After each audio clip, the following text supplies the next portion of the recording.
বুধবার ২৫ ডিসেম্বর রাত ১:৫২ সচিবালয়ে আগুন লাগার খবর পায় ফায়ার সার্ভিস।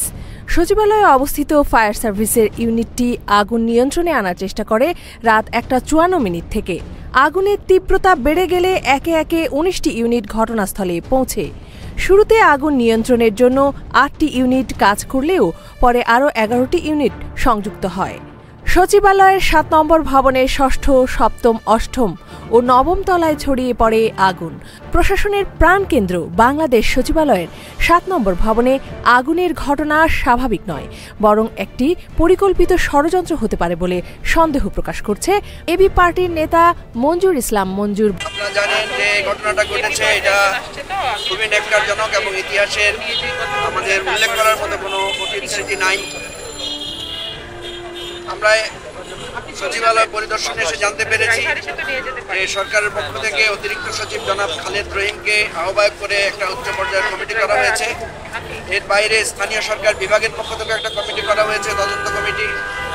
এবং আপনারা নিশ্চয়ই অনেকে দেখেছেন এবং আপনারা গিয়েছেন যে ৫ তলা থেকে শুরু করে ৮ তলা পর্যন্ত স্থানীয় সরকার এবং এলজিআরডি, যেটাকে আমরা বলি এলজিআরডি বিভাগের প্রায় ৮০ ভাগ কাগজপত্র পড়ে গেছে, ৮০ ভাগ কোনো ডকুমেন্টেশন নাই। এর বাইরে আপনার সেখানে অন্যান্য যে মন্ত্রণালয়গুলো ছিল, ডাক, টেলিযোগাযোগ থেকে শুরু করে এবং সড়ক যোগাযোগ বিভাগ, এটা অত্যন্ত রহস্যজনক। এবং কেন একটা নির্দিষ্ট জায়গায় ৫ তলা থেকে উপরের দিকে এই ধরনের ঘটনা ঘটলো, এটা সবাই আজকে আশঙ্কা প্রকাশ করছে যে এর পেছনে কারো কোনো খারাপ উদ্দেশ্য আছে কিনা।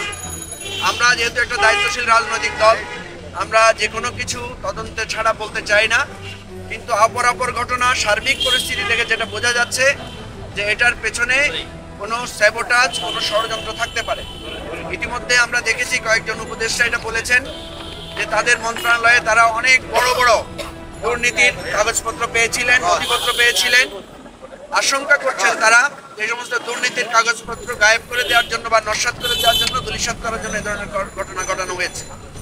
আমরা শুধু আজকের এই ঘটনার কারণে না, আগেও আমরা বলেছিলাম সরকারকে যে যেহেতু আমরা একটা চ্যালেঞ্জিং সময়ে এই সরকার দায়িত্ব নিয়েছে, সরকারকে অবশ্যই সতর্ক থাকতে হবে। কিন্তু আমি মনে করি অনেক জায়গায় অবহেলা এবং সতর্কতার অভাব আমরা দেখতে পাচ্ছি।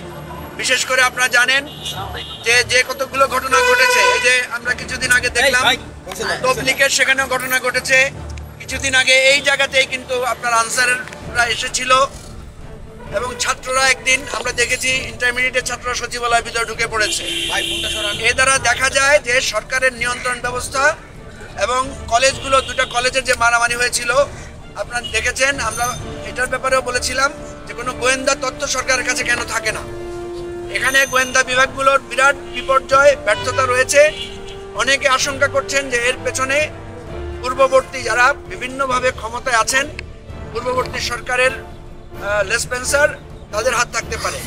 সেজন্য আমরা বলবো অত্যন্ত সতর্ক হওয়ার জন্য। আমি আপনাদেরকে আজকে সামনে রেখে দাবি জানাচ্ছি, স্পেশালি আপনার যে বিচার, আন্তর্জাতিক বিচার ট্রাইব্যুনাল যেটা আছে, এই ট্রাইব্যুনালে সতর্কতা জারি করার জন্য, অত্যন্ত নিরাপত্তা ব্যবস্থা কায়েম করার জন্য এবং আরও যে সমস্ত জায়গায় বিচার প্রক্রিয়া আছে সেগুলো ব্যাহত করার জন্য এই ধরনের ঘটনা ঘটতে পারে, এটা আমরা আশঙ্কা করছি। যদি এটি কোনো পরিকল্পিত ঘটনা হয় তবে দায়ীদের বিরুদ্ধে অতি দ্রুত কঠোর আইনি ব্যবস্থা গ্রহণ করা জরুরি। এই ঘটনায় সরকারের সংশ্লিষ্ট দপ্তরের উদাসীনতা ও অসতর্কতা বা সংশ্লিষ্টতা আছে কিনা তা খতিয়ে দেখা দরকার। সচিবালয়ের আগুনের ঘটনা কোনো বিচ্ছিন্ন ঘটনা নয়, এর পিছনে ষড়যন্ত্র রয়েছে বলে মন্তব্য করেছেন অনেকেই। ইফা তারা খান, ডেস্ক রিপোর্ট, এই সময় টিভি, ঢাকা।